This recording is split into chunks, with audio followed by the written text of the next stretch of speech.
Cuando recibí el mensaje aquella noche de jueves, mi corazón se detuvo por un segundo. Era Sofía, mi hija, después de más de un año de silencio absoluto. «Mamá, ¿vamos a cenar el martes? Te extraño». Leí esas palabras una y otra vez, con las manos temblorosas, sin poder creerlo. ¿Cómo podía un pequeño texto iluminar toda la oscuridad que se había instalado en mi vida desde que ella decidió que yo ya no merecía su amor? Pero cuando llegué a su casa, algo inesperado sucedió. Pero antes de continuar, asegúrate de que ya estás suscrito al canal y escribe en los comentarios: ¿desde dónde estás viendo este video? Nos encanta saber hasta dónde están llegando nuestras historias. Mi nombre es Carmen, tengo 58 años y hace exactamente un año mi única hija decidió excluirme de su vida. No hubo una gran pelea, ningún momento definitivo que pueda señalar como el principio del fin. Fue un distanciamiento gradual, silencioso, hasta que un día las llamadas dejaron de ser contestadas y los mensajes quedaron sin respuesta. El dolor de perder a un hijo que todavía está vivo es algo que no sé explicar. Es como si una parte de ti siguiera respirando y sonriendo en otro lugar, pero ya no te reconociera. Pasé noches tratando de entender qué hice mal, buscando en mis recuerdos el momento exacto en que perdí su cariño. ¿Fue después de que su esposo, Rodrigo, entró en nuestras vidas? ¿Fue cuando cuestioné algunas decisiones financieras que estaban tomando? ¿O tal vez fue aquel almuerzo dominical en Ciudad de México, cuando mencioné que creía que estaba perdiendo demasiado peso, luciendo enferma, y Rodrigo respondió por ella que yo debería cuidar de mi propia salud? Ahora, con el mensaje iluminando la pantalla de mi celular, me sentía como alguien que estaba perdida en el desierto y de repente avistaba agua. Desesperada, sedienta, sin cuestionar si podría ser un espejismo. Los días hasta el martes se arrastraron como nunca. Me cambié de ropa 5 veces antes de salir. Me puse el vestido verde que ella me había regalado en el último cumpleaños en el que aún éramos cercanas. Me maquillé, intentando ocultar las marcas que la soledad había dejado en mi rostro. Tomé el auto y conduje hasta el fraccionamiento privado donde vivían, la casa que ayudé a comprar cuando todavía era bienvenida. Estacioné frente a la reja a las 19:45, 15 minutos antes de la hora acordada. No quería llegar tarde y darle cualquier motivo para que se arrepintiera de la invitación. El jardín de la entrada estaba diferente, más sobrio, con menos flores.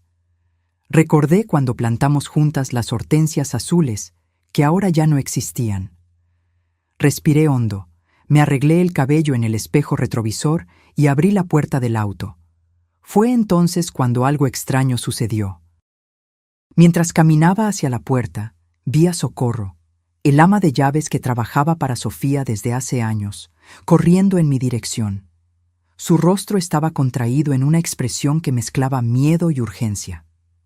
Miró hacia atrás varias veces, como si verificara que no estaba siendo observada, antes de acercarse a mi auto. «Doña Carmen», susurró su voz temblorosa, «no entre ahí. Por favor, váyase lo más rápido posible». Me quedé paralizada, sin entender. «¿Qué está pasando, Socorro? ¿Sofía está bien?» «No se trata de ella», respondió Socorro, con los ojos desorbitados.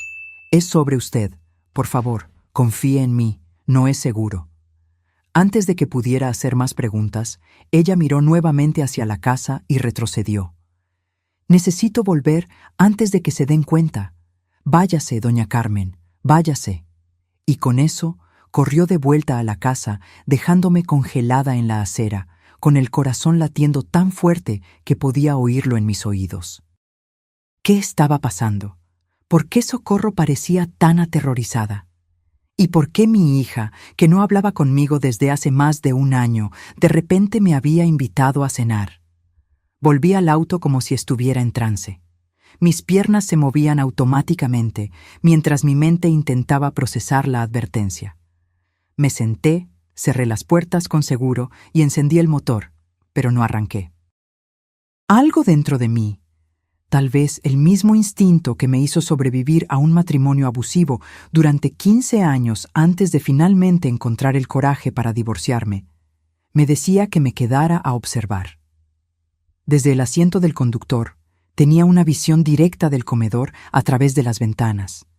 Las cortinas estaban abiertas, como si esperaran que yo mirara. Durante unos minutos, la casa permaneció en silencio, las luces tenues, como si no hubiera nadie. Y entonces, de repente, todo se iluminó.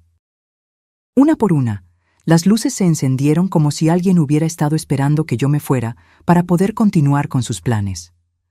2 personas que nunca había visto antes aparecieron en el comedor. Un hombre de traje oscuro y una mujer sosteniendo una carpeta. Después de ellos, Rodrigo entró, hablando por celular, gesticulando como si diera instrucciones importantes. Y finalmente, Sofía apareció, vestida formalmente, con una expresión seria que nunca había visto antes. Aquello claramente no era una cena entre madre e hija. Era una reunión, cuidadosamente planeada. Mientras observaba, Socorro apareció brevemente en la ventana. Nuestras miradas se encontraron por un segundo, y ella negó con la cabeza sutilmente. Ese pequeño gesto me dijo todo lo que necesitaba saber. Váyase. Pero no podía. Necesitaba entender qué estaba sucediendo. Apagué las luces del auto y continué observando. Rodrigo se acercó a la mesa, tomó algunos papeles y se los entregó a Sofía. Ella los miró, firmó algo y sonrió. Una sonrisa fría que no reconocí como la de mi hija. En ese momento, sentí un nudo en el estómago. No era solo preocupación o confusión, era miedo. Un miedo primitivo, visceral, que me decía que esa casa, donde un día fui feliz con mi hija, ahora representaba algún tipo de peligro. Y lo más doloroso, mi propia hija parecía estar en el centro de todo esto. 15 minutos pasaron mientras permanecía paralizada, observando aquella extraña escena desarrollarse. Rodrigo salió de la sala y regresó con más papeles. Sofía revisó algo en una pantalla de tableta. Los 2 extraños continuaban allí, conversando entre sí. Parecía una reunión de negocios, no una cena familiar. Y entonces Rodrigo miró el reloj y luego la ventana, directamente en la dirección de mi auto. Instintivamente me agaché, con el corazón acelerado. Cuando volví a mirar, las cortinas estaban cerradas. La casa que un día fue el lugar donde acuné a mi hija para dormir, ahora se transformaba en un misterio amenazante frente a mí. Encendí el auto y me alejé conduciendo, pero no fui a casa. No podía. Estacioné en una gasolinera a unos cuantos kilómetros de allí, en las afueras de Monterrey, e intenté organizar mis pensamientos. ¿Qué tipo de trampa era esa? ¿Por qué Sofía me llamaría para una cena que claramente no existía? Y lo más importante, ¿qué sabía Socorro que la dejó tan asustada? Tomé mi celular y miré nuevamente el mensaje de Sofía. Las palabras parecían diferentes ahora. Solo nosotras 2. Tal vez no era una invitación a la reconexión, sino a algo mucho más sombrío. ¿La mujer que crié, que amé incondicionalmente, estaba tramando algo contra mí? La idea era tan dolorosa que las lágrimas comenzaron a rodar por mi rostro sin que me diera cuenta. Fui al baño de la gasolinera para lavarme la cara. En el espejo vi a una mujer que apenas reconocía. Cabello grisáceo, ojeras profundas, una mirada asustada. ¿Esa era yo ahora? ¿En eso me había transformado el dolor de perder a mi hija? Me apoyé en el lavamanos y respiré hondo. No podía desmoronarme. Necesitaba descubrir qué estaba pasando. De vuelta en el auto, me di cuenta de que tenía una llamada perdida. Era de un número desconocido. Segundos después, el celular vibró con un mensaje. «Doña Carmen, soy yo, Socorro. Necesitamos hablar. Mañana, mediodía, en la cafetería de la terminal de autobuses del norte. Es importante. No le cuente a nadie». Aquella noche no pude dormir. Cada vez que cerraba los ojos, veía el rostro de Sofía firmando aquellos papeles, Rodrigo mirando el reloj, la expresión de terror en los ojos de Socorro. ¿Qué estaban planeando? ¿Y por qué mi propia hija estaría involucrada en algo contra mí? Cuando el sol comenzó a salir, yo todavía estaba despierta, sentada en el balcón de mi pequeño apartamento, mirando la ciudad de Guadalajara que despertaba. La gente en las calles parecía tan normal, tan ajena al torbellino que estaba sucediendo en mi vida.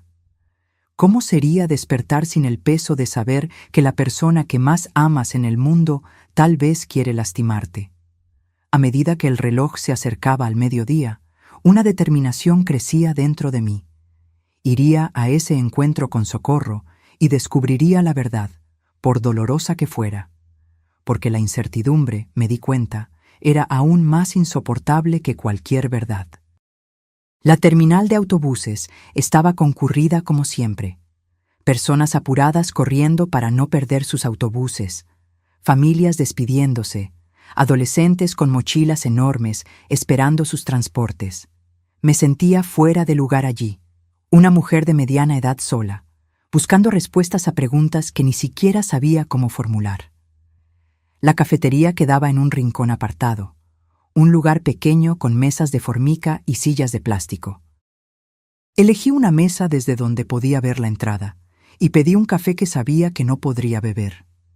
Mi estómago estaba hecho un nudo. A las 12:10, Socorro entró. Estaba vestida con sencillez, una chaqueta oscura y un pañuelo cubriendo parcialmente su rostro. Sus ojos se movían nerviosamente, examinando cada rincón del lugar antes de dirigirse a mi mesa. «Doña Carmen», susurró, sentándose rápidamente. «Gracias por venir». «Socorro, por el amor de Dios, dígame qué está pasando», imploré, sosteniendo sus manos temblorosas sobre la mesa. «¿Por qué me impidió entrar ayer? ¿Qué está tramando Sofía?» Ella miró a los lados, como si temiera ser observada, y bajó aún más la voz. «No es solo Sofía, doña Carmen. Es Rodrigo. Él está controlando todo». Un escalofrío recorrió mi espalda. Desde el principio, nunca confié completamente en Rodrigo. Había algo en él, una frialdad calculadora detrás de la sonrisa encantadora. Pero Sofía estaba tan enamorada que nunca quiso escuchar mis preocupaciones. «¿Controla cómo?», pregunté. Socorro respiró hondo. «Hace meses que veo cosas raras sucediendo en esa casa. El señor Rodrigo, él aísla a Sofía. Primero fueron las amigas, luego la familia. Usted fue la última en ser alejada». «Pero fue Sofía quien dejó de hablarme», argumenté, confundida. «No, doña Carmen. Fue él quien la convenció de que usted estaba intentando controlar su vida, que no respetaba sus elecciones. Él distorsiona todo. Hace que Sofía crea que todos están en su contra, que solo él la protege». Socorro hizo una pausa, sus ojos húmedos. «Ella está perdiendo peso porque él controla hasta lo que come. Dice que necesita mantenerse en forma, que a nadie le gustan las mujeres gordas». Sentí náuseas. Las piezas comenzaban a encajar. El distanciamiento gradual, los cambios en el comportamiento de Sofía, el modo en que comenzó a repetir frases que parecían ensayadas. «¿Y la cena de ayer? ¿Por qué invitarme?». Socorro bajó aún más la voz. Escuché una conversación entre ellos. El señor Rodrigo dijo que necesitaban su firma en algunos documentos, algo sobre la casa que usted ayudó a comprar y unas acciones que el papá de Sofía le dejó a ella, cosas que usted todavía tiene algún control. El departamento que ayudé a Sofía a financiar cuando se casó todavía estaba parcialmente a mi nombre. Y las acciones que mi exesposo, padre de Sofía, dejó cuando falleció, yo era la administradora hasta que ella cumpliera 35 años, lo que sucedería en pocos meses. ¿Iban a hacerme firmar papeles para transferir todo a ellos? No solo eso. Socorro dudó, sus ojos fijos en los míos. Escuché al señor Rodrigo hablando con un hombre por teléfono. Él dijo: «Después del martes, todo será nuestro y nadie va a cuestionar. La vieja no va a estorbar más». Mi sangre se heló. La vieja. ¿Así se refería Rodrigo a mí cuando creía que nadie estaba escuchando? La idea de que mi yerno y mi propia hija estuvieran conspirando para tomar mis bienes era devastadora. Pero había algo más en las palabras de Socorro, algo que ella no estaba diciendo. Hay más, ¿verdad, Socorro? Ella asintió lentamente, una lágrima rodando por su rostro. Doña Carmen, creo que querían lastimarla. Escuché a Rodrigo hablar sobre un accidente, que sería fácil hacer parecer que usted resbaló en las escaleras después de beber vino en la cena. La cafetería comenzó a girar a mi alrededor. ¿Mi propia hija, contemplando mi muerte? No, no podía ser. Eso era demasiado insano. Sofía jamás estaría de acuerdo con eso. Dije, más para mí misma que para Socorro. La Sofía ya no es la misma, doña Carmen. Él la manipula. Ella hace todo lo que él manda. Es como si estuviera hipnotizada. Me quedé en silencio, intentando procesar todo aquello. Parte de mí quería negar, decir que era imposible, pero otra parte sabía que Socorro no tendría razón para inventar algo tan horrible. ¿Por qué me está contando esto, Socorro? ¿Por qué arriesgarse así? Sus ojos se encontraron con los míos, llenos de determinación. Porque Sofía era una buena muchacha antes de él. Yo la vi crecer, ¿recuerda? Trabajé para ustedes desde que ella tenía 12 años. Y porque... Su voz se quebró. Porque mi hermana murió en manos de un hombre como el señor Rodrigo. Un hombre que controlaba todo, que la aisló de todos, que la hizo creer que el mundo era un lugar terrible y que solo él podía protegerla. Sentí un nudo en la garganta. Socorro estaba arriesgando su empleo, tal vez incluso su seguridad, para alertarme. ¿Tiene pruebas de algo? ¿Algo que pueda ayudarnos? Ella asintió y sacó una pequeña grabadora de su bolso. Grabé algunas conversaciones y tomé fotos de documentos que encontré en su oficina. Están preparando todo para después del martes. Testamentos, transferencias, todo. Tomé la grabadora con manos temblorosas. Socorro, ¿se da cuenta de que esto es criminal?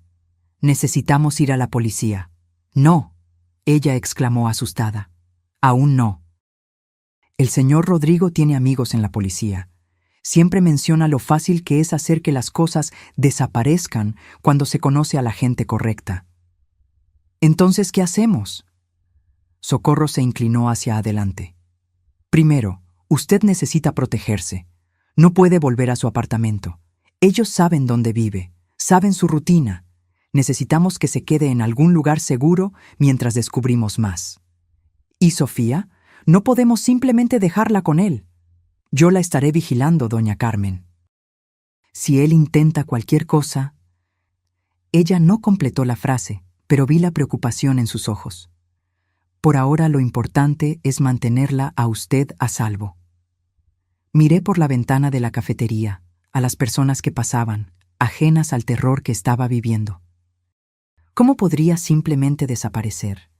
Abandonar mi vida, mi casa, mi trabajo en la pequeña librería que administraba en Puebla.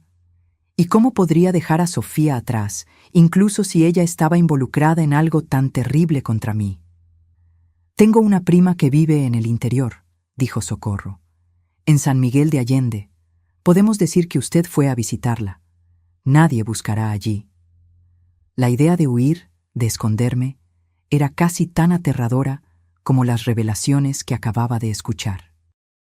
¿Pero qué más podía hacer? ¿Y si intento hablar con Sofía? ¿Sola, sin Rodrigo? Tal vez ella... Doña Carmen, Socorro interrumpió con firmeza en la voz. Usted no entiende. Ella no la va a elegir a usted. No ahora. Él tiene control total sobre ella. Las palabras de ella me golpearon como un puñetazo. La verdad que no quería enfrentar. Yo ya había perdido a mi hija. No cuando dejó de hablarme hace un año, sino mucho antes, cuando ese hombre entró en nuestras vidas y comenzó a tejer su tela de manipulación. Iré a casa de su prima, decidí finalmente, pero no para esconderme, para pensar, para planear cómo vamos a salvar a Sofía. Socorro asintió, visiblemente aliviada. Es lo mejor, doña Carmen. Yo sigo vigilando aquí y la mantengo informada. Vamos a sacar a Sofía de esta situación. Cuando salimos de la cafetería, el mundo parecía diferente, más amenazante. El sol del mediodía ya no calentaba, y los rostros de las personas alrededor parecían máscaras escondiendo intenciones desconocidas. Estaba a punto de dejar atrás todo lo que conocía, huyendo de un peligro que venía de la persona que más amaba en el mundo. Miré una última vez a Socorro antes de separarnos. Cuídese, y cuide a mi hija. Siempre, doña Carmen. Caminé hacia mi auto, sintiendo el peso de la grabadora en el bolsillo de mi chaqueta. Aquel pequeño objeto contenía la verdad que podría destruir a mi familia para siempre, pero también podría ser la llave para salvar a mi hija de un monstruo que la estaba consumiendo por dentro. La casa de la prima de Socorro quedaba en un pequeño pueblo a unas 3 horas de la ciudad, cerca de San Miguel de Allende. Era un lugar simple, de calles de tierra y personas que aún dejaban las puertas sin llave por la noche. Albertina, una señora de unos 70 años, me recibió como si fuéramos viejas amigas, sin hacer muchas preguntas, cuando Socorro explicó vagamente que yo necesitaba un lugar para quedarme por unas semanas. Cualquier amiga de Socorro es mi amiga también, dijo, mostrándome el cuarto del fondo de la casa, con una cama de hierro y cortinas floreadas que me recordaban a la casa de mi abuela. Quédese el tiempo que necesite. En aquella primera noche, sentada en la terraza bajo un cielo estrellado que nunca se veía en la ciudad, intenté poner mis pensamientos en orden. Escuché las grabaciones que Socorro me había dado y examiné las fotografías de los documentos. Cada prueba era más perturbadora que la anterior.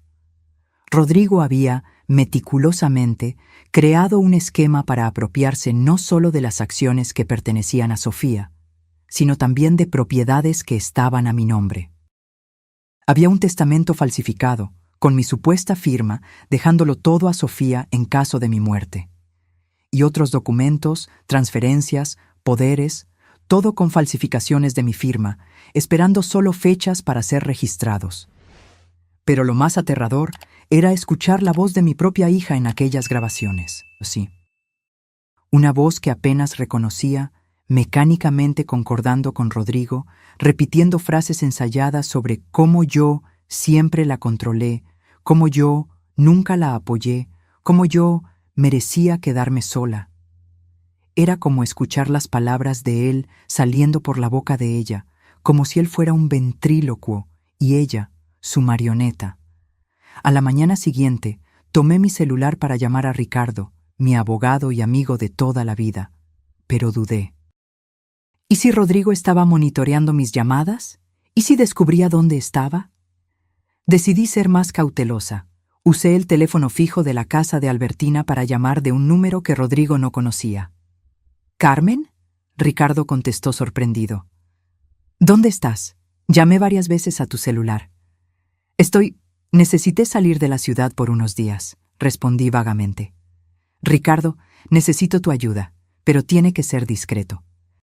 Expliqué la situación de la forma más resumida posible, sin entrar en detalles por el teléfono.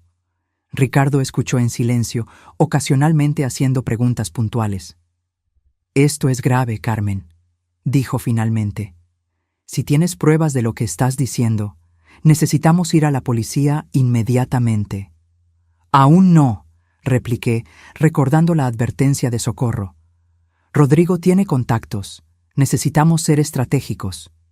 «Entonces, ¿qué sugieres?» «Necesito pruebas más concretas. Algo que no pueda ser ignorado o encubierto». Ricardo se quedó en silencio por unos segundos. «Tengo un amigo en la Policía Federal. Alguien fuera del círculo local.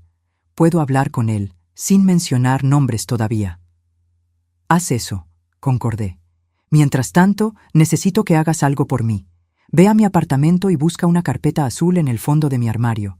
Hay documentos importantes allí». «¿Tu llave de repuesto todavía está en el mismo lugar?» «Sí, con doña Lupe del 302». En los días siguientes, establecí una rutina en casa de Albertina. Durante el día, ayudaba en los quehaceres domésticos para mantener la mente ocupada. Por la noche, Revisaba las pruebas, tomando notas, conectando los puntos. Socorro me enviaba mensajes cortos de un teléfono de prepago, actualizándome sobre la situación en la casa. Rodrigo está nervioso, preguntando por usted. Sofía parece confundida. Escuché una discusión. Él está haciendo llamadas extrañas. Menciona plan B. Cada mensaje aumentaba mi ansiedad. ¿Qué sería ese plan B? ¿Y cómo estaba reaccionando Sofía a mi desaparición? Parte de mí quería correr de vuelta, confrontarlos, exigir explicaciones. Pero otra parte sabía que eso sería suicidio. Si realmente estaban planeando matarme, aparecer sin un plan solo aceleraría el proceso. En el cuarto día, Ricardo me llamó. Logré hablar con mi contacto en la Federal. Está interesado en el caso, pero necesita más detalles. Y, Carmen, fui a tu apartamento. El tono de su voz me alarmó. ¿Qué pasó? Alguien estuvo allí. El lugar estaba revuelto, la carpeta azul, no la encontré. Mi sangre se heló. La carpeta contenía documentos originales de las propiedades, de las acciones, testamentos legítimos. Era mi seguridad en caso de que algo me sucediera. Están un paso por delante de nosotros, murmuré. ¿Hay más?, continuó Ricardo. Hay una investigación sobre ti. ¿Qué? ¿Qué tipo de investigación? Parece que alguien denunció irregularidades en la librería, evasión fiscal, lavado de dinero. Es completamente absurdo, pero está en curso. La estrategia de Rodrigo quedaba clara. Si yo aparecía, sería para enfrentar acusaciones criminales. Un escándalo público que facilitaría la toma de todo lo que yo había construido. ¿Y Sofía? ¿Conseguiste hablar con ella? Ricardo suspiró. Lo intenté. Ella no contesta mis llamadas. Fui a su casa y el guardia de seguridad no me dejó entrar. Dijo que no estaba recibiendo visitas. La situación estaba empeorando más rápido de lo que imaginaba. No solo estaban intentando borrar mi existencia financiera, sino también mi reputación. Era una trampa perfecta. Si me quedaba escondida, perdería todo. Si aparecía, sería arrestada. Necesitamos actuar más rápido, decidí. ¿Tu contacto en la Federal puede iniciar una investigación sin alertar a la policía local? Posiblemente, pero necesitaría pruebas concretas. Tengo grabaciones, fotografías de documentos. ¿Será suficiente para empezar? Tal vez. Voy a verificar. Cuando colgué, me di cuenta de que Albertina estaba en la puerta de la cocina, observándome con preocupación. «Problemas serios, ¿verdad?», preguntó, sentándose a la mesa conmigo. Asentí, sin entrar en detalles. Ella tomó mis manos entre las suyas, arrugadas por el tiempo y el trabajo. «Sabes, mi hija, cuando yo era joven, mi marido me pegaba. Todos los días, por cualquier cosa. Yo creía que lo merecía, que así funcionaban las cosas. Hasta que un día le pegó a nuestro hijo. Fue entonces que me di cuenta, no se trataba de mí, se trataba de él, del poder que él quería tener sobre nosotros». La miré, sorprendida por la súbita confesión. «Lo que estoy diciendo», continuó ella, «es que a veces necesitamos ver a alguien que amamos ser lastimado para entender que estamos siendo lastimadas también. Tu hija está en peligro, ¿verdad?» «Sí», admití, «pero ella no lo ve». «Porque él no la deja ver. Así es como funcionan. Aísla, controlan, hacen que la persona dude de su propio juicio, y cuando finalmente despierta, ya es demasiado tarde». «¿Cómo escapaste?». El rostro de Albertina se iluminó con una sonrisa triste. «No escapé. Él murió. Tuvo un ataque al corazón durante una de sus crisis de ira. Dios tiene un sentido del humor peculiar, ¿verdad?». Se levantó, arreglándose el delantal. «Pero tú todavía puedes salvar a tu hija, y a ti misma». Cuando ella salió, me quedé pensando en sus palabras. Tal vez Albertina tenía razón. Tal vez el problema nunca había sido entre Sofía y yo. Era Rodrigo quien había creado esa división, alimentándola con mentiras y manipulaciones. Y si mi hija estaba repitiendo aquellas frases horribles sobre mí, no era porque las creyera, sino porque él la había programado para decirlas. Aquella noche, recibí un mensaje de Socorro que lo cambió todo.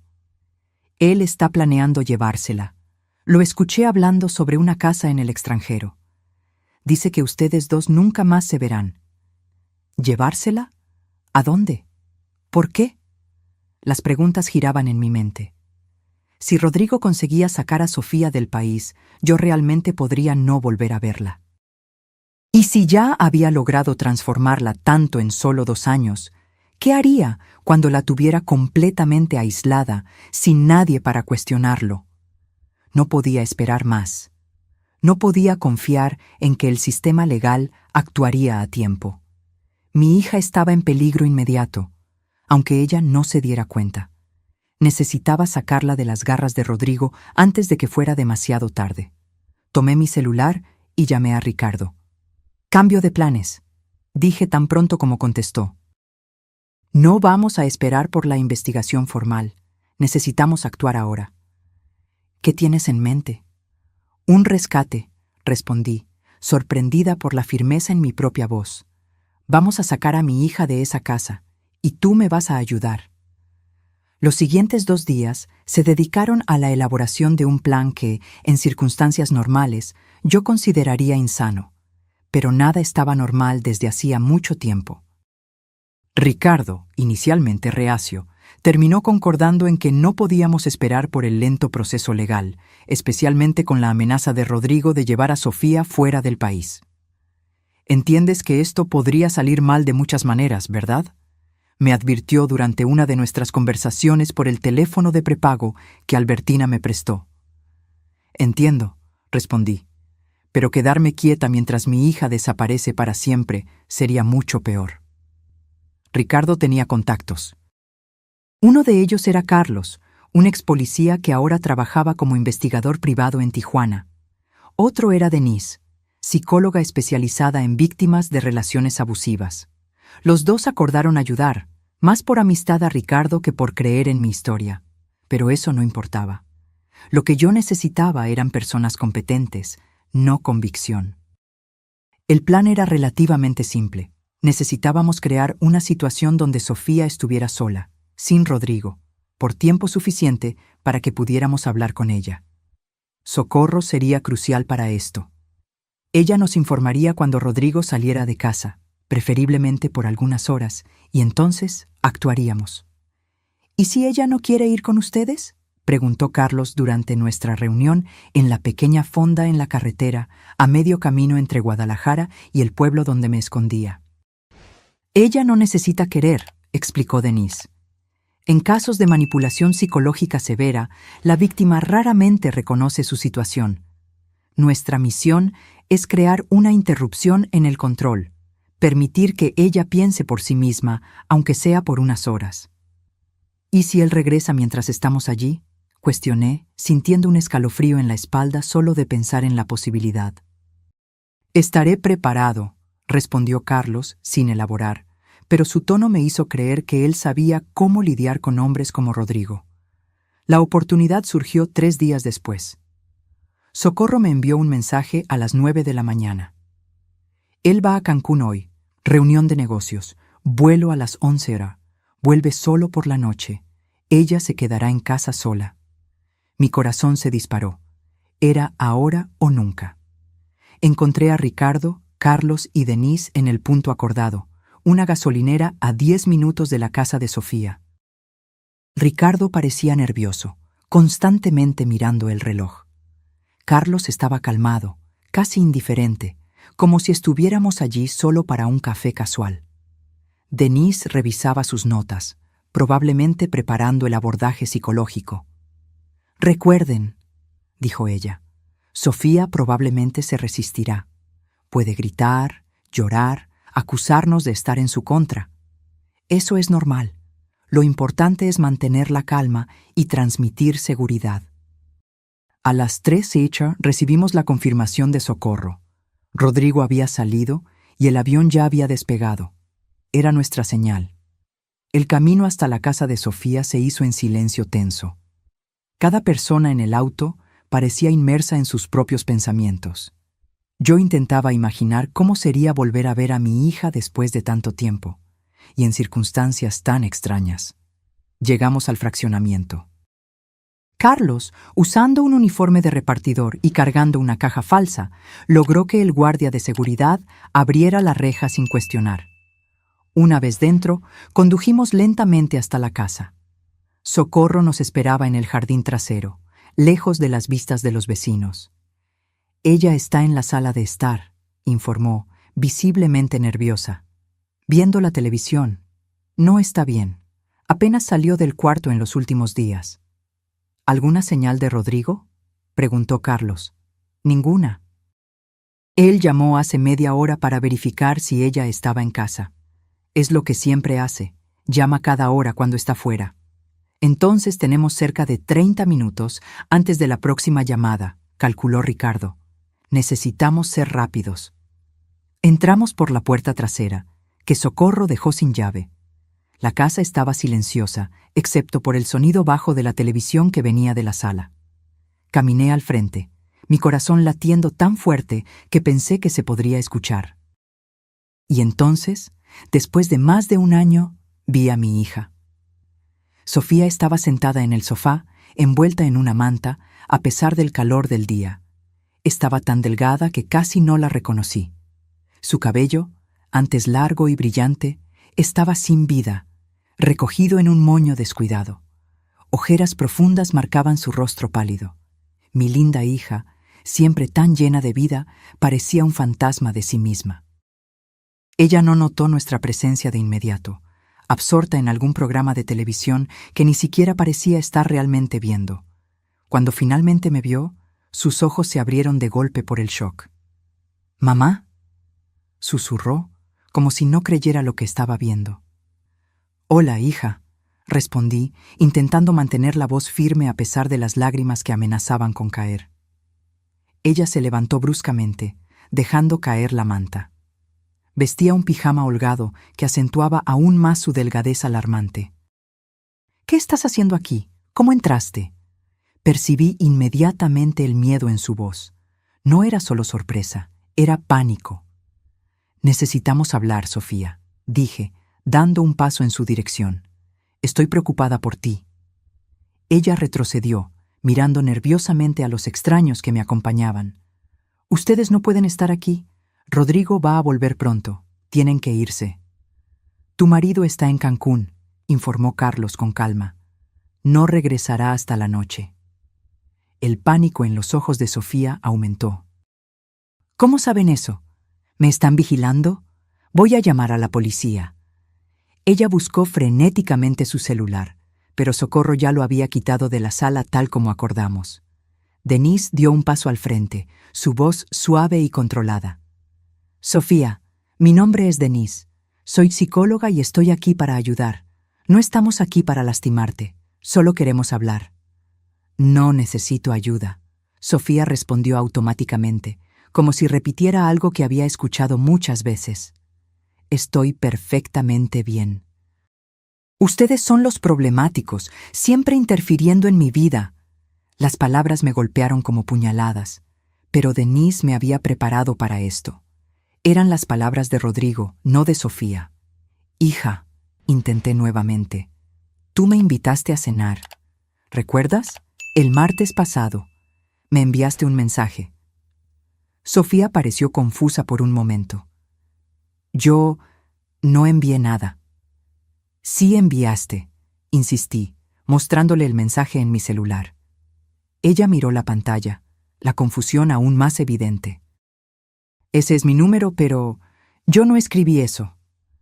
«Fue Rodrigo, ¿verdad?», pregunté gentilmente. «Él tomó tu celular y envió ese mensaje fingiendo ser tú». Sofía abrió la boca para negar, pero luego la cerró nuevamente, como si algo estuviera haciendo clic en su mente. Él dijo que sería bueno que nos reconciliáramos, que sentía que yo estaba triste por no hablar más contigo, pero después dijo que tú cancelaste, que no querías verme. Yo fui, Sofía, a la hora acordada. Pero Socorro me impidió entrar porque escuchó a Rodrigo planeando algo contra mí. Sofía miró a Socorro, que asintió silenciosamente. «Es verdad, niña. Escuché que él estaba hablando sobre hacer parecer un accidente. sobre cómo usted heredaría todo después de que su mamá se cayera en las escaleras. No, Sofía murmuró, sacudiendo la cabeza. Él no haría eso. Él me ama. Él me protege. ¿Te protege de qué, Sofía?, preguntó Denise, su voz aún calma. ¿Del mundo? ¿De las personas que te aman? Mírate a ti misma. ¿Estás feliz? ¿Estás saludable? ¿O estás asustada todo el tiempo? Sofía comenzó a llorar, sus hombros temblando bajo el peso de las preguntas. Yo quería correr hacia ella, abrazarla, decir que todo estaría bien, pero Denise había sido clara. Necesitábamos mantener distancia emocional en este primer momento. Sofía necesitaba procesar. Él dice que ustedes no me entienden, sollozó, que quieren controlarme, que solo él sabe lo que es mejor para mí. ¿Y tú crees eso?, pregunté suavemente. Yo ya no sé qué creer, admitió, luciendo de repente exhausta. Estoy tan cansada. Fue en ese momento que me di cuenta de cuánto daño tenía mi hija. No solo físicamente, sino emocionalmente, psicológicamente. Rodrigo había destruido sistemáticamente su confianza, su sentido de la realidad, su conexión con el mundo. Y yo había permitido que esto sucediera, manteniéndome distante cuando debería haber luchado más. Sofía, dijo Denise, no necesitas decidir nada ahora. Solo te pedimos que vengas con nosotros por unas horas, para hablar en un lugar neutral, sin la influencia de Rodrigo. Él se pondrá furioso si salgo, murmuró, el miedo evidente en su voz. ¿Él controla a dónde vas?, preguntó Carlos, su tono profesional, pero sus ojos revelando indignación. Sofía dudó, como si percibiera por primera vez lo absurdo de la situación. Él dice que es por mi seguridad, que hay personas que quieren hacernos daño. ¿Personas como tu madre?, cuestionó Ricardo, hablando por primera vez. Sofía me miró, y vi algo en sus ojos que no veía desde hacía mucho tiempo. Duda, no sobre mí, sino sobre las mentiras que había creído. Él dijo que tú querías alejarme de él porque estabas celosa. Porque yo tenía un matrimonio perfecto y tú fracasaste en el tuyo. Respiré hondo, sintiendo el dolor de esas palabras, pero entendiendo que no eran realmente de ella. Sofía, tu padre y yo nos separamos porque él me engañaba. Tú lo sabes, y yo nunca, jamás, quise nada más que tu felicidad. Si Rodrigo te hiciera feliz de verdad, yo sería la primera en apoyarte. Pero él no te hace feliz, ¿verdad?, continuó Denise, aprovechando el momento de vulnerabilidad. Estás cada vez más aislada, más delgada, más asustada. Las lágrimas de Sofía fluían libremente ahora. Él dice que estoy gorda, que nadie va a quererme si no me cuido, que debo agradecer que él me acepte así.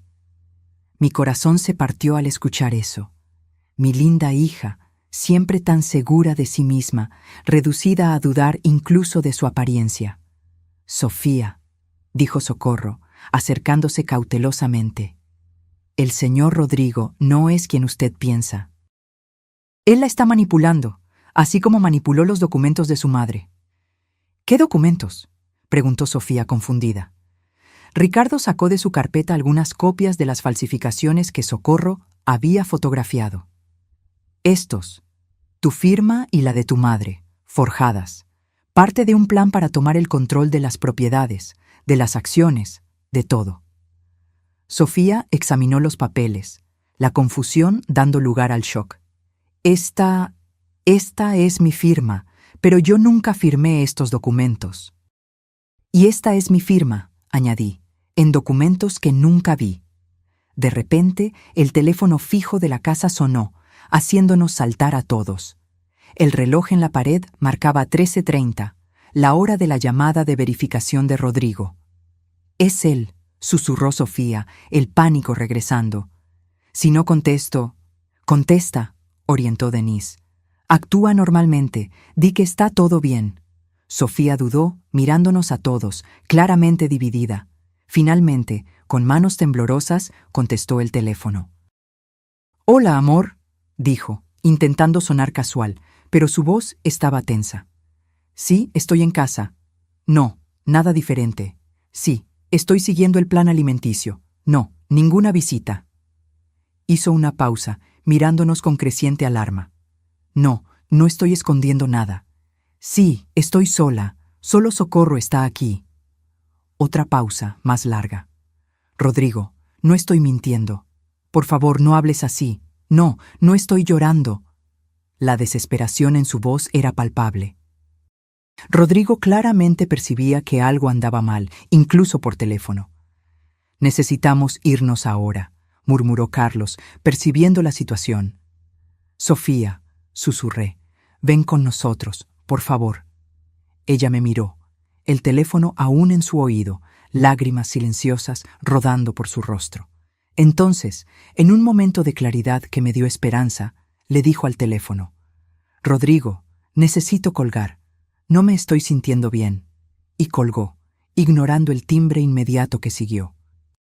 «Va a llamar al guardia de seguridad», dijo ella, tomando rápidamente un bolso. «Tenemos que irnos antes de que bloquee las rejas».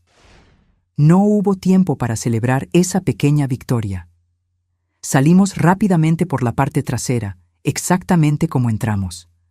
Carlos fue a buscar el auto mientras esperábamos en el jardín, tensos, atentos a cualquier movimiento. «Él me va a encontrar», murmuró Sofía, abrazándose a sí misma. «Él siempre me encuentra». «No esta vez», prometí, finalmente permitiéndome tocar su brazo. «Esta vez estoy aquí, y no voy a dejar que te lastime de nuevo». Cuando el auto llegó, entramos rápidamente. Carlos conducía rápido, pero no lo suficiente para llamar la atención. En el espejo retrovisor, vi al guardia de seguridad del fraccionamiento saliendo de la caseta, mirando alrededor, probablemente buscando a Sofía a pedido de Rodrigo. Estábamos en la carretera cuando el celular de Socorro sonó. Ella contestó, pálida. «Señor Rodrigo, no sé dónde está. Salí a hacer las compras». Ella colgó temblando. «Está furioso. Está tomando el primer vuelo de vuelta». «¿Cuánto tiempo tenemos?», preguntó Ricardo. 2, tal vez 3 horas, si consigue un vuelo inmediato». No era mucho tiempo, pero tendría que ser suficiente. Yo miraba a Sofía, sentada a mi lado, pareciendo al mismo tiempo aliviada y aterrorizada. Ella había dado el primer paso, el más difícil, pero la batalla estaba apenas comenzando. «¿A dónde vamos?», preguntó ella, su voz pequeña. «A un lugar seguro», respondí, sosteniendo su mano. «Un lugar donde él no puede alcanzarte». Y mientras el auto seguía por la carretera, llevándonos lejos de aquella casa de horrores, sentí una mezcla de miedo y determinación. Rodrigo vendría tras nosotros, con toda su rabia y recursos. Pero yo no retrocedería. No esta vez. Mi hija me necesitaba, y yo estaría allí por ella, sin importar el costo. El lugar seguro era una pequeña quinta perteneciente a la familia de Carlos, a unos 100 kilómetros de la ciudad. Era lo suficientemente aislada para darnos privacidad, pero lo bastante cerca de la civilización para no quedarnos completamente vulnerables. La casa principal era simple, con 3 cuartos, una sala amplia y una cocina rústica. Sofía permaneció en silencio durante la mayor parte del viaje. Ocasionalmente, tomaba el celular, que Socorro le había devuelto antes de salir, y miraba la pantalla, pero no contestaba a las constantes llamadas de Rodrigo. Cada vez que el teléfono sonaba, ella se encogía como si esperara un golpe físico. «Podemos apagarlo», sugirió Denise gentilmente. «No necesitas escuchar su voz ahora». Sofía dudó, pero terminó entregándole el aparato a Denise, que lo apagó y lo guardó en su bolso. Cuando llegamos a la quinta, ya estaba anocheciendo. El cielo tenía aquel color púrpura que antecede a la oscuridad total y las primeras estrellas comenzaban a aparecer. «Vamos a entrar», dijo Carlos, estacionando el auto cerca de la terraza. Nadie nos siguió, pero es mejor no quedarnos expuestos. La casa estaba limpia, pero con aquel olor característico de lugares que quedan cerrados por mucho tiempo. Carlos encendió las luces y verificó rápidamente las habitaciones, garantizando que estábamos realmente solos. Ricardo fue a la cocina a preparar café, mientras Denise condujo a Sofía hasta el sofá de la sala, hablándole en voz baja, probablemente usando técnicas para calmarla. Me quedé parada en medio de la sala, observando a mi hija, todavía intentando procesar que ella estaba realmente allí, que habíamos logrado sacarla de aquella casa. Parecía irreal, como un sueño del que yo tenía miedo de despertar. «Ustedes necesitan hablar», dijo Denise levantándose. «Voy a ayudar a Ricardo en la cocina». Me senté al lado de Sofía, manteniendo una distancia respetuosa. Ella estaba encorvada sobre sí misma, como si intentara ocupar el mínimo espacio posible. Sus manos finas y pálidas se retorcían nerviosamente sobre su regazo. «¿Cómo te sientes?», pregunté, sabiendo que era una pregunta tonta, pero sin saber por dónde más empezar. Ella se encogió de hombros, un gesto que me recordó tanto a la adolescente que fue un día. Confundida, asustada. «Yo no sé qué estoy haciendo aquí». «Estás aquí porque parte de ti sabe que algo anda mal», respondí suavemente, aunque sea difícil admitirlo. Sofía levantó los ojos hacia mí y vi en ellos una mezcla de rabia, miedo y confusión. «Tú odias a Rodrigo. Siempre lo has odiado. Desde el principio». «No, Sofía, yo desconfié de él cuando me di cuenta de cómo te estaba cambiando, cómo te estaba alejando de todos los que te amaban». «Él me protege», respondió automáticamente, pero su voz careció de convicción. «¿De qué, hija? ¿De quién? ¿De tu madre que solo quiere verte feliz? ¿De tus amigos que no ves desde hace más de un año? ¿De tu vida que abandonaste por él?». Ella no respondió, pero vi lágrimas formándose en sus ojos. «Sofía, mírate a ti misma», continué, intentando no sonar acusatoria. «Estás tan delgada que apenas te reconocí. Estás asustada por una llamada de tu propio marido. Vives aislada, sin amigos, sin familia. ¿Eso es protección o es prisión?». Una lágrima se escapó y se deslizó por su mejilla. Él dice que es para mi bien, que yo era ingenua, que las personas querían aprovecharse de mí». «¿Y quién se aprovechó de ti, hija? ¿Tus amigos que te llamaban todos los días hasta que dejaste de contestar? ¿Yo, que te llamé por meses sin respuesta? ¿O el hombre que controla lo que comes, a dónde vas, con quién hablas?». Ella cubrió su rostro con las manos, sollozando silenciosamente. Quería abrazarla, pero sabía que necesitaba dejarla procesar sus propias emociones. Sofía necesitaba llegar a sus propias conclusiones. «¿Cuándo fue la última vez que te sentiste verdaderamente feliz?», pregunté después de un momento. Ella levantó el rostro, pensativa. «Yo, no sé, antes, creo, antes de que todo se volviera tan complicado. Antes de que él comenzara a aislarte, antes de hacerte dudar de ti misma y de todos a tu alrededor». Sofía asintió lentamente, como si estuviera admitiendo algo para sí misma por primera vez. Al principio era diferente. Él era atento, cariñoso, me hacía sentir especial. «Así es como funcionan», dijo Ricardo, volviendo a la sala con una bandeja de café. «Empiezan haciéndote sentir como la persona más importante del mundo. Luego, lentamente, van disminuyéndote, aislándote, hasta que dependas completamente de ellos». Sofía lo miró, curiosa. «¿Cómo sabes eso?». Ricardo colocó la bandeja en la mesa y se sentó en el sillón frente a nosotras. «Mi hermana pasó por algo parecido. Tardamos años hasta que nos dimos cuenta de lo que estaba pasando. Cuando finalmente logramos sacarla de esa situación, apenas era la persona que conocíamos». «¿Y cómo está ahora?», preguntó Sofía, una chispa de esperanza en sus ojos. «Mejor. No completamente recuperada.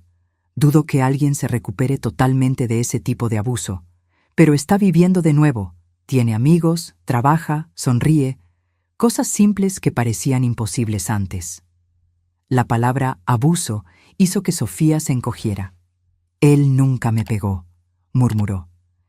El abuso no es solo físico, Sofía, explicó Denise, uniéndose a nosotros. El control, la manipulación, el aislamiento, el gaslighting, todo eso son formas de abuso. ¿Gaslighting?, repitió Sofía confundida. Es cuando alguien te hace dudar de tu propia percepción de la realidad. Cuando dice que cosas que sucedieron no sucedieron o que estás imaginando cosas. Cuando transforma tus preocupaciones legítimas en paranoia. Sofía se quedó en silencio y pude ver los engranajes girando en su mente, conectando puntos, reviviendo recuerdos bajo una nueva luz. Él hace eso, admitió finalmente, su voz casi inaudible. Cuando digo que estoy preocupada por algo, dice que estoy exagerando. Cuando recuerdo algo que él dijo o hizo, jura que nunca sucedió, que estoy confundiendo las cosas. Y cuando alguien como tu madre intenta alertarte, continuó Denise, él te convence de que esa persona tiene un motivo oculto, que está intentando separarlos por celos o maldad. Sofía me miró, la comprensión lentamente formándose en sus ojos. Él decía que tú eras controladora, que querías que yo fracasara para seguir dependiendo de ti. Yo solo quería que fueras feliz, hija, respondí, sintiendo mi propia voz quebrarse. Y yo podía ver que estabas desapareciendo delante de mis ojos. El celular de Carlos sonó, interrumpiendo nuestro momento. Él contestó rápidamente y su expresión se puso grave. Está en la casa de Albertina, informó colgando. Uno de mis contactos en la policía me alertó. Rodrigo logró rastrear una llamada que hiciste desde allí, Carmen. Está furioso, amenazando a todo el mundo. Mi sangre se heló. ¿Albertina está bien? Sí, ella no estaba en casa, pero está interrogando a los vecinos, mostrando fotos tuyas y de Sofía. Es cuestión de tiempo hasta que alguien mencione que las vio salir juntas. Sofía palideció aún más, si eso era posible. Él nos va a encontrar, susurró, el pánico evidente en su voz. No, no va a hacerlo, garantizó Carlos. Nadie sabe de esta quinta, excepto personas de total confianza. Y estamos preparados si intenta algo. ¿Preparados cómo?, pregunté alarmada. Carlos abrió su chaqueta, revelando una pistola en la cintura. Soy ex policía, ¿recuerdas? Tengo porte legal. Y no dudaré en usarla si amenaza a cualquier persona aquí. La visión del arma me dejó inquieta, pero también extrañamente aliviada. Rodrigo no era el tipo de hombre que retrocedería ante palabras o amenazas vacías. Él era peligroso, y tal vez necesitábamos protección real. ¿Qué haremos ahora?, preguntó Ricardo. Él está claramente dispuesto a todo para encontrarlas. Necesitamos las pruebas que tenemos e ir a la Policía Federal, decidí. Mañana temprano, tan pronto como amanezca. Cuanto más esperemos, más peligrosa se vuelve la situación. De acuerdo, dijo Carlos. Tengo un amigo que puede acompañarnos hasta la delegación, garantizar que seamos escuchados por las personas correctas. Miré a Sofía, que temblaba ligeramente.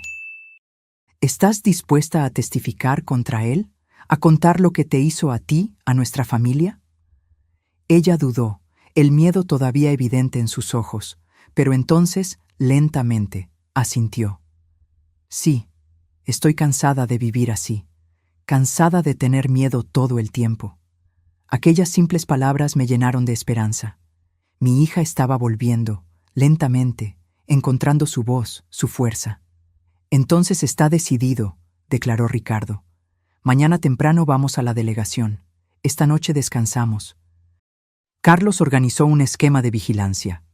Él y Ricardo se turnarían para garantizar que nadie se acercara a la casa durante la noche. Denise preparó un leve sedante para Sofía, que estaba obviamente exhausta, tanto física como emocionalmente.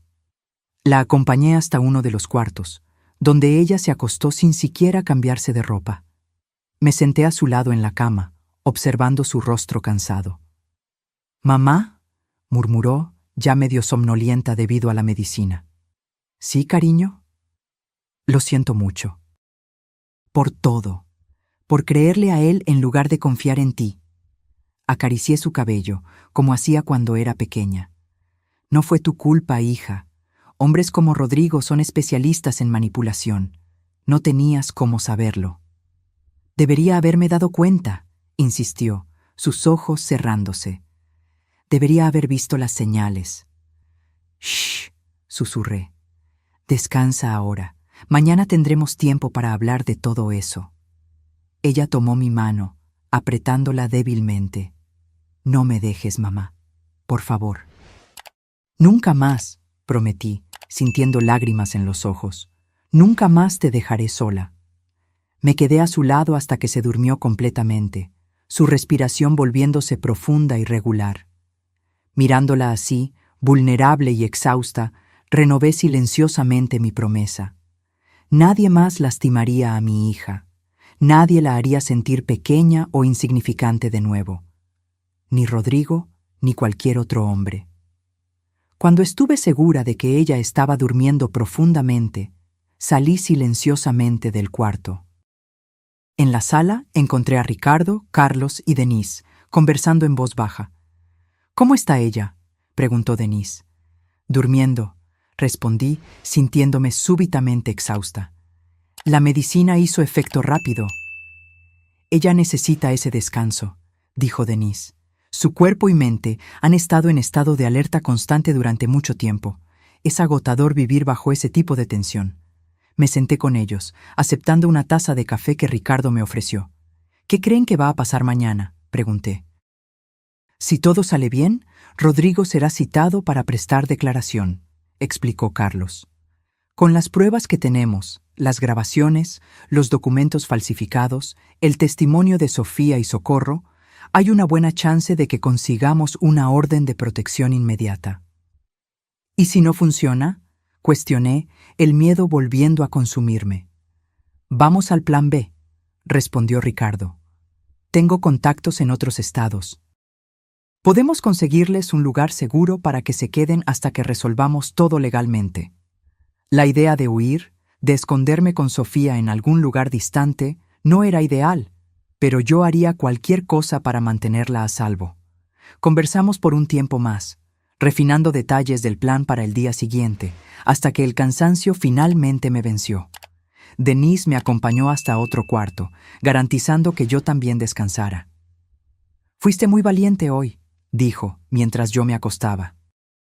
Salvar a alguien de una relación abusiva es una de las cosas más difíciles y peligrosas que se pueden hacer. «Ella es mi hija», respondí simplemente. «Yo haría cualquier cosa por ella». Denise sonrió con gentileza. «Descansa ahora. Mañana será un día importante». Cuando ella salió, me quedé mirando el techo, intentando organizar mis pensamientos. Tantas cosas habían sucedido en los últimos días. Mi vida había dado un vuelco desde aquel mensaje de texto que recibí el jueves. Parecía que hacía una eternidad. Me dormí pensando en Sofía, en la niña sonriente que fue, en la mujer fuerte que yo sabía que ella podría ser nuevamente. Soñé con días más simples, cuando éramos solo nosotras dos contra el mundo, después de que su padre se fue. Días de risas en la cocina, de películas en el sofá, de confidencias tarde en la noche. Me desperté sobresaltada con el sonido de vidrio rompiéndose. Por un momento me quedé desorientada, sin saber dónde estaba. Entonces la memoria volvió en un flash, la quinta, el rescate de Sofía, el plan para el día siguiente. Me levanté rápidamente, el corazón latiendo fuerte. El reloj digital en la mesita de noche marcaba 3:17 de la mañana. La casa estaba silenciosa, excepto por voces amortiguadas que venían de la sala. Salí del cuarto cautelosamente, siguiendo por el pasillo oscuro. Las voces se volvieron más claras. Una de ellas era de Carlos, tensa y baja. La otra, mi sangre se heló, era Rodrigo. «¿Dónde están?», la voz de él exigía, con una frialdad que me erizó. «Ya dije que no sé de qué está hablando», respondió Carlos, su voz controlada pero firme. «No me tome por idiota», Rodrigo gruñó. «Sé que Carmen se llevó a mi esposa, sé que ustedes están ayudando, y sé que ellas están aquí». Me detuve en la esquina del pasillo, escondida en las sombras. Desde mi posición podía ver parcialmente la sala. Carlos estaba de pie, bloqueando el camino de Rodrigo. Su mano estaba cerca de la cintura, donde yo sabía que cargaba la pistola. Rodrigo estaba de espaldas a mí, pero su postura era agresiva, intimidante. «Usted está invadiendo una propiedad privada», dijo Carlos todavía calmo. «Sugiero que se vaya antes de que llame a la policía». Rodrigo se rió, un sonido frío y cruel. «¿La policía? ¿De verdad cree que van a creerles a ustedes? Tengo amigos en la delegación. Ellos saben que mi esposa está pasando por problemas psicológicos, que su madre está explotando eso para alejarla de mí». Mi corazón se disparó. Rodrigo ya había preparado el terreno, construyendo una narrativa que nos hacía parecer las villanas de la historia. Típico de un abusador, siempre anticipándose, siempre controlando la narrativa. «No estoy solo, ¿sabe?», continuó Rodrigo, dando un paso hacia Carlos. «Tengo gente ahí afuera. Si usted no me lleva a Sofía ahora, las cosas se van a poner muy feas». Vi la mano de Carlos moverse hacia el arma. «Le estoy pidiendo una vez más, salga de esta casa. Ahora». El tiempo pareció congelarse. Yo sabía que estaba a punto de presenciar algo horrible. Si Rodrigo avanzaba, Carlos sacaría la pistola. Si Carlos sacaba la pistola, Rodrigo reaccionaría. Alguien podría salir herido o peor. Fue entonces cuando escuché una puerta abriéndose detrás de mí. Me giré y vi a Sofía saliendo del cuarto, sus ojos abiertos de miedo. «Es él», susurró. «Nos encontró». Antes de que pudiera detenerla, Sofía pasó por mi lado y entró en la sala. «Rodrigo», ella llamó, su voz temblando. Ambos hombres se giraron hacia ella. El rostro de Carlos mostraba alarma. El de Rodrigo, una mezcla de triunfo y rabia contenida. «Querida», Rodrigo dijo, su tono súbitamente dulce, aunque sus ojos permanecieran fríos. «Estaba tan preocupado por ti. Vamos a casa ahora, ¿sí?» Él extendió la mano hacia ella, pero Sofía no se movió. Estaba parada en medio de la sala, temblando visiblemente, pero manteniéndose firme. «No», dijo, la palabra saliendo como un suspiro. El rostro de Rodrigo se endureció. «¿Qué dijiste?» «Dije no», Sofía repitió un poco más alto esta vez. «No voy a volver contigo». Entré en la sala, colocándome al lado de Sofía. Ricardo y Denise aparecieron de otros cuartos, claramente alertados por la conmoción. «Usted escuchó a mi hija», dije, mirando directamente a Rodrigo. «Ella no va a ninguna parte con usted». Rodrigo nos encaró, su mirada yendo de Sofía a mí, a los otros en la sala. Por un momento pensé que iba a atacar. Entonces, inesperadamente, sonrió. «Está bien», dijo él, retrocediendo un paso. «Si es así como quieren jugar». Se metió la mano en el bolsillo y sacó un celular. Marcó un número y habló brevemente. «Están aquí, todas ellas». Antes de que cualquiera de nosotros pudiera reaccionar, luces brillantes inundaron las ventanas de la sala. Faros de auto. Muchos autos. Como dije, Rodrigo continuó, su sonrisa aumentando. «No vine solo». Carlos corrió hasta la ventana y espió por una rendija en la cortina. «Maldición», murmuró. «Hay al menos 3 autos allá afuera, y aquel es un coche de policía». Mi corazón se hundió. ¿Cómo Rodrigo nos había encontrado? ¿Cómo había conseguido traer a la policía a su lado tan rápidamente? «¿Ves?», Rodrigo dijo dirigiéndose a Sofía. «Todos saben que tu madre te está manipulando, que ella te secuestró para alejarte de mí. Están aquí para llevarte a casa, donde perteneces». Sofía lo miró, el miedo claro en sus ojos, pero algo más también, determinación. «No», ella dijo de nuevo, su voz más firme esta vez. «No voy contigo, nunca más». La sonrisa de Rodrigo vaciló, dando lugar a una expresión de furia desnuda. «No tienes elección, Siseo. Eres mi esposa. Haces lo que yo digo. Siempre lo has hecho. Siempre lo harás». En ese momento, hubo un golpe fuerte en la puerta. «¡Policía! ¡Abran!». Ricardo me lanzó una mirada desesperada. «¿Qué hacemos?» «Tenemos las pruebas», recordó Denise. «Las grabaciones, los documentos. No estamos haciendo nada malo aquí». «Pero, ¿acaso nos escucharán?», cuestioné, el pánico comenzando a crecer. Si Rodrigo ya los convenció de que somos los villanos, Carlos tomó una decisión rápida. «Vamos a abrir. Si intentamos resistir, solo va a empeorar todo». Él fue hasta la puerta y abrió. 2 policías uniformados entraron, seguidos por un hombre de traje que presumimos ser un detective. «¿Qué está sucediendo aquí?», preguntó el detective, mirando alrededor de la sala. Rodrigo inmediatamente asumió el papel de marido preocupado. «Detective Méndez, como le expliqué, mi esposa desapareció ayer. Su madre la convenció de huir. Solo estoy intentando traerla a casa». El detective miró a Sofía. «Señora, ¿es verdad esto? ¿Usted está aquí por voluntad propia?».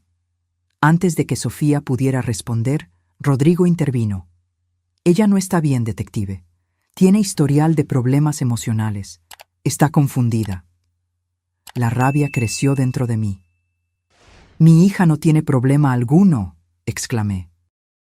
«Es ese hombre el que la ha manipulado y abusado psicológicamente por años». El detective me miró con escepticismo. «Señora, tenemos un informe oficial de que usted puede haber secuestrado a su propia hija». «Eso es absurdo», protestó Ricardo. «Nosotros tenemos pruebas de abuso, de manipulación, documentos falsificados, testimonios». «¿Va a creerles a ellos?». Rodrigo se rió, dirigiéndose al detective. «Son amigos de ella. Obviamente van a decir cualquier cosa para encubrirla». El ambiente estaba tenso, con todos hablando al mismo tiempo. Los policías parecían confusos, mirando de un grupo a otro, claramente sin saber en quién creer. Fue entonces cuando Sofía dio un paso al frente. «Yo quiero hacer una denuncia», dijo, su voz sorprendentemente clara y firme. La sala se quedó en silencio. Todas las miradas se giraron hacia ella. «¿Denuncia de qué, señora?», preguntó el detective. «Abuso psicológico y emocional», respondió Sofía. «Falsificación de documentos. Intento de fraude, tal vez incluso intento de homicidio». Rodrigo palideció. «Estás delirando», siseó. «Nadie va a creer eso». «Yo tengo pruebas», continuó Sofía, ignorándolo. Se giró hacia Denise, que rápidamente le entregó su bolso. De dentro, Sofía sacó el grabador que Socorro me había dado. «Aquí están grabaciones de mi marido discutiendo planes para forjar la firma de mi madre, para tomar control de sus propiedades. También hay grabaciones de él hablando sobre un accidente que mi madre sufriría durante una cena que nunca fue planeada para suceder». El detective tomó el grabador, mirándolo con interés. «Esto es serio, señora. ¿Está segura de lo que está diciendo?». «Absoluta», respondió Sofía. Entonces, lentamente, desabrochó la manga de su blusa y la enrolló, revelando hematomas en los brazos, marcas de dedos, claramente visibles contra su piel pálida. «Y esto», ella dijo, «es lo que sucede cuando yo discrepo de él, cuando no como exactamente lo que él determina, cuando hablo con alguien sin su permiso». Miré los brazos de mi hija, sintiendo náuseas. ¿Cómo no me di cuenta? ¿Cómo no vi las señales físicas de abuso? Pero claro, Rodrigo era demasiado listo para dejar marcas donde las personas podían ver. Y nos había mantenido alejadas por tanto tiempo. El detective miró a Rodrigo, su expresión ahora muy seria. «Señor, creo que necesitamos conversar en la delegación». «Esto es ridículo», Rodrigo explotó, su control finalmente quebrándose. «Ella está mintiendo, todos ellos lo están». Él dio un paso en dirección a Sofía, su rostro contorsionado de rabia, pero los policías rápidamente lo interceptaron, sujetándolo por los brazos. «Creo que es mejor que nos acompañe ahora, señor», dijo uno de los policías. «No entienden», Rodrigo continuaba, debatiéndose. «Ella es mía. No puede dejarme. Yo hice todo por ella». Mientras los policías lo arrastraban hacia afuera, Rodrigo continuaba gritando amenazas e insultos. Sofía estaba parada, observando, una única lágrima rodando por su rostro. Cuando la puerta finalmente se cerró, dejando la sala en un silencio pesado, Sofía se giró hacia mí. Sin decir una palabra, cayó en mis brazos, sollozando como una niña. «Se acabó», susurré, acariciando su cabello. «Se acabó, hija. Estás a salvo ahora». Pero sabía que no había acabado. Era apenas el inicio de una larga jornada. Rodrigo sería probablemente liberado bajo fianza. Habría investigaciones, declaraciones, tal vez un juicio, y el camino para la recuperación de Sofía sería largo y difícil. Pero por primera vez en más de un año sentí esperanza. Mi hija había encontrado su voz, su coraje. Ella había dado el primer paso para salir de aquel ciclo de abuso, y yo estaría a su lado a cada paso del camino. Los meses que siguieron fueron difíciles, como esperábamos. Rodrigo fue liberado bajo fianza, como previmos, pero con una orden de restricción que le impedía acercarse a Sofía o a mí. Él violó esa orden 3 veces en las primeras semanas, lo que resultó en su prisión preventiva mientras el caso era investigado. Sofía y yo nos mudamos a un pequeño apartamento en otra ciudad, Querétaro, donde nadie nos conocía. Empezar de cero no fue fácil, pero era necesario. Cada día veía pequeñas señales de que mi hija estaba volviendo a ser quien era antes de que Rodrigo entrara en nuestras vidas. Las primeras semanas fueron las más difíciles.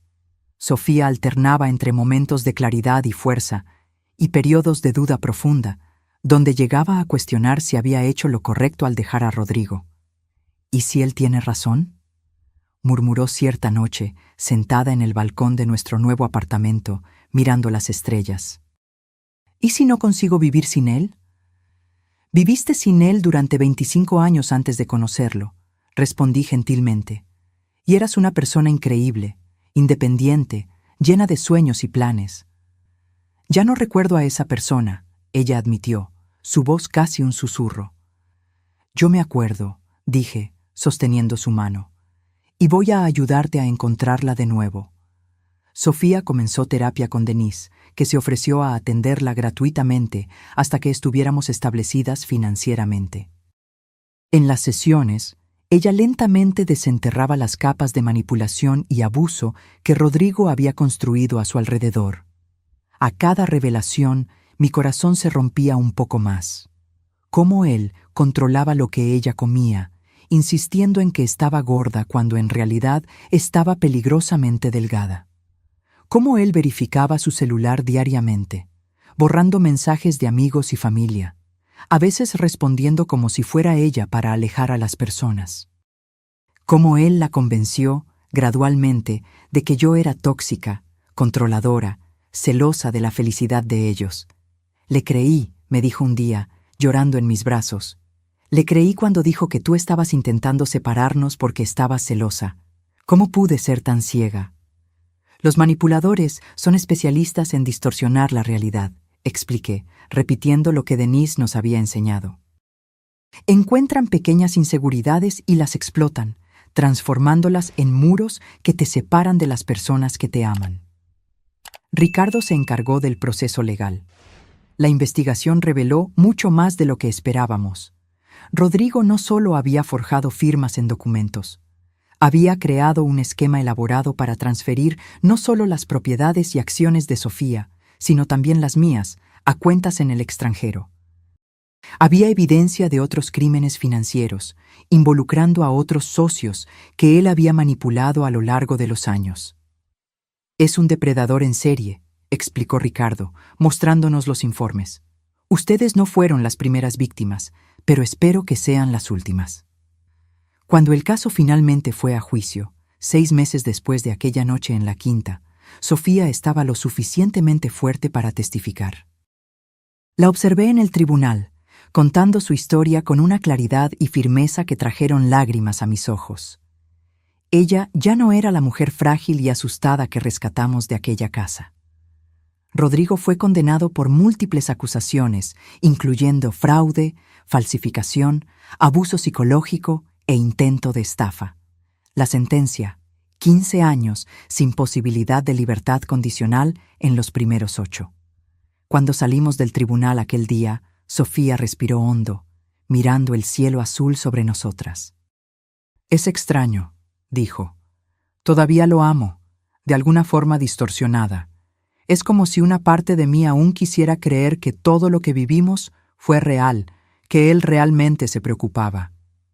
«Lo que tú sentiste por él fue real», respondí. «El problema es que lo que él sentía por ti no era amor, era posesión, y hay una diferencia enorme entre los dos». Ella asintió lentamente.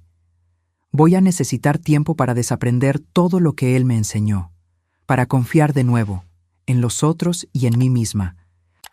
Tienes todo el tiempo del mundo, hija, y no estás sola en esa jornada».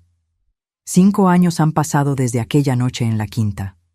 5 años de cura, de reconstrucción, de redescubrimiento. Sofía concluyó su maestría y ahora trabaja en un centro de apoyo a víctimas de violencia doméstica en Oaxaca. Yo continúo con la librería, que se convirtió no solo en un negocio, sino en un espacio de acogida y concientización. Rodrigo cumple su pena, sin derecho a contacto con nosotras. Ocasionalmente, recibimos noticias sobre él a través de Ricardo, que mantiene un ojo en el caso. Aparentemente, encontró una nueva víctima por correspondencia, una mujer que cree estar comunicándose con un empresario injusticiado. Las autoridades fueron alertadas y la comunicación está siendo monitoreada. Algunas cicatrices nunca desaparecen completamente.